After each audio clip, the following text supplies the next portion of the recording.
going on, you guys? We're back with another Weekend League recap video. If you didn't watch the video last week for the League 1 Weekend League recap, we did finish last week Gold 1, unfortunately, with a final record of 20-8. So yeah, not great. Right off the bat, we did hit Elite this week. Thank God, you guys. We finished with a final record of 23-6. And I'm gonna be honest with you guys, like, I don't think I've ever been more stressed out playing this game than I was last weekend, and this weekend as well. But yeah, we got the job done, thank God. Just like to take a minute to pat myself on the back, because this weekend was genuinely incredibly difficult. I think by far like the most difficult weekend of FIFA that I have ever played. Yeah, we did get the job done though. 23-6 was our final record. Where did it go right for us? Our biggest win streak came at a +9 from games 6 to 14. So early on, we got that nice springboard. But the key stretch though came from games 21 to 26. So what happened in that stretch? Once that stretch of games was over, we were at 21-5. So we had 4 games left to get to 23 wins. It only took us 29 games, so we finished Elite with a game to spare. So I don't know. Again, gotta pat myself on the back for that one, because I'm still crazy about that. I think after game 29, I was really back here like screaming, and pumping my fist. Concerning performance itself, we scored 96 goals in 30 games, and we conceded 55. So our goal differential for the weekend was at a +41, which is incredible. That's just about pole position for Elite performance. Gotta owe it a lot to the personnel that we added this week. So yeah, let's get into squad logistics. We did come out with our usual 3-5-2, but we did make wholesale changes to this team. Because last week, I think I legitimately fielded 6 or 7 guys who absolutely fucked us. So yeah, who'd we add? Let's start with FUT Birthday Griezmann. We'll talk about him a little later. Best striker I've used this season. We did put our red Riyad Mahrez back into the lineup at center attacking mid. We also added prime icon moments Marcel Desailly as our third center half. We did bring in our red Dani Carvajal as well to play right mid. Team of the season Frenkie de Jong as our second pivot player alongside Lothar Matthäus.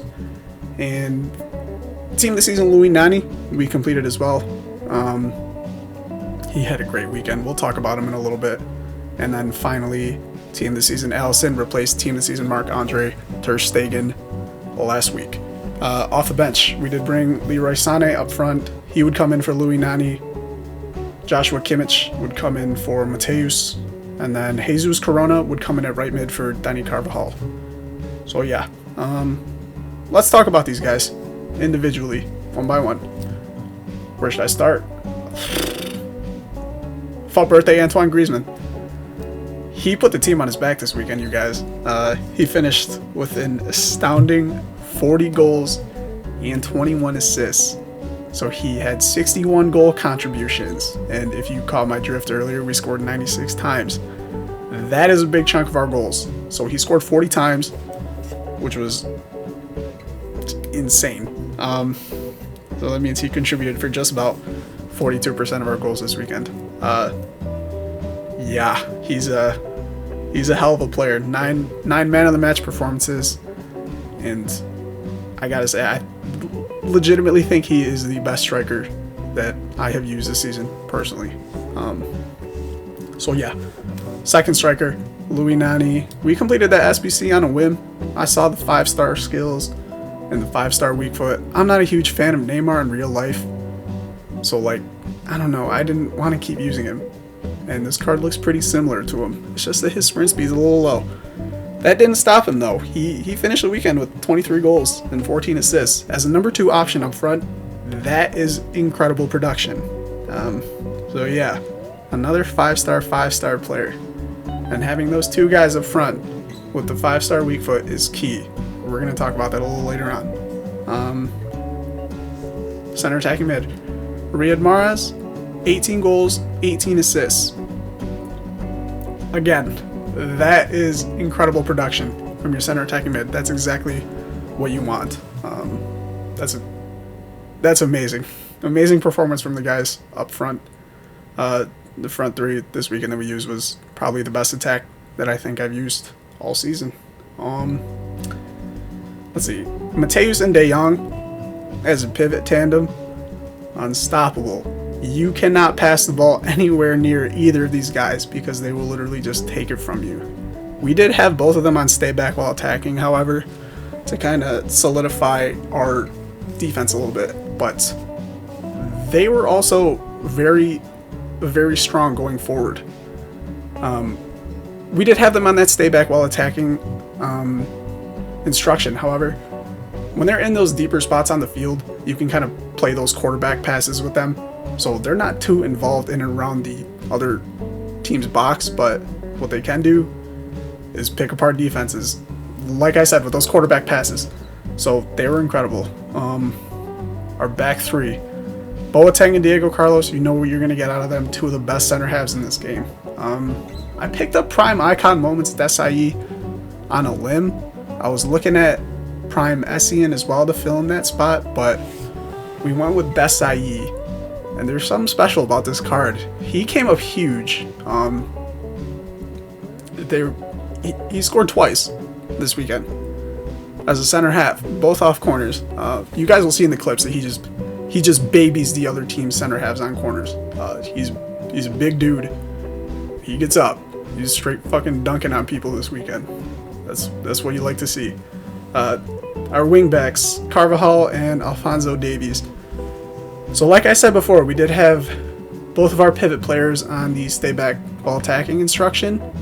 So what this meant for our wingbacks was that they were allowed a little more freedom to go forward. And we did end up getting a solid amount of production from both of them, which I'm really happy about because you guys know Alphonso Davies is my favorite player in the entire world.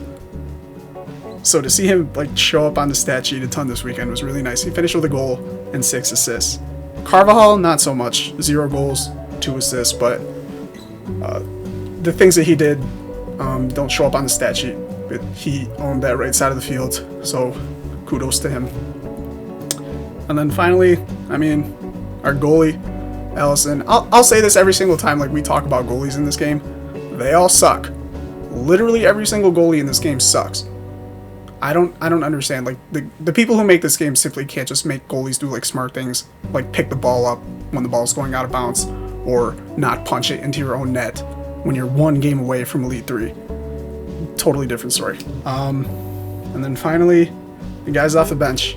Jesus Corona, Kimmich, and Sane, they were all key in closing out games. Kimmich came on for Mateus. Mateus is lacking in stamina a little bit, and I think Kimmich's energy that he brings off the bench was key, like I said, to close out games. Corona did come off.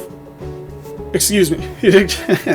Sorry. He came out for Carvajal at right mid, and this card is superb as a super sub as well. Carvajal busts his ass for 90 minutes, but he gets tired kind of quick. Sane came on for Nani up front, and he did his thing, you guys. 7 goals, 6 assists off the bench. So yeah. So a little more nitty gritties about why we did succeed. Like I said before, the potency of the front three. Mahrez, Griezmann, and Nani combined for 81 out of 96 of our goals this weekend. That is incredible. That means they contributed for just about 84% of our goals this week. The other thing, having 2 strikers who have a 5-star weak foot is essential, especially at this point of the year. You want to win games, you got to use strikers who have 5-star weak foot, and to have 2 of them up front who have that ability to turn on their man either way and get that quick shot off the half turn on either foot is essential. Bench spark. Leroy Sané, 7 goals, 6 assists, like I said, off the bench. That's huge. And yeah, that's pretty much it. We played on 7 depth, of course. Like I said, we don't play drop back. We like to attack. my philosophy is just score more goals than the other kid, even if that does mean we're kind of leaky on defense. I trust that I can make things happen, and that's what happened. I mean, like I said, we did score 96 goals this weekend, but we also conceded 55. I don't know. Maybe we'll experiment a little bit with a traditional 4 at the back, but I love this formation so much. But yeah. So what are we hoping for? I mean, we got 3 red picks tomorrow morning. A guaranteed team the season pack. I don't know what to expect out of these, you guys, because I think every single time we've finished Elite this year, our rewards were not too great. So, not getting my hopes up, but hopefully rewards yield well. So, yeah, that's it for the Weekend League recap video for this week. I'll see you guys tomorrow for rewards, and enjoy the gold compilation for the week. Bye-bye.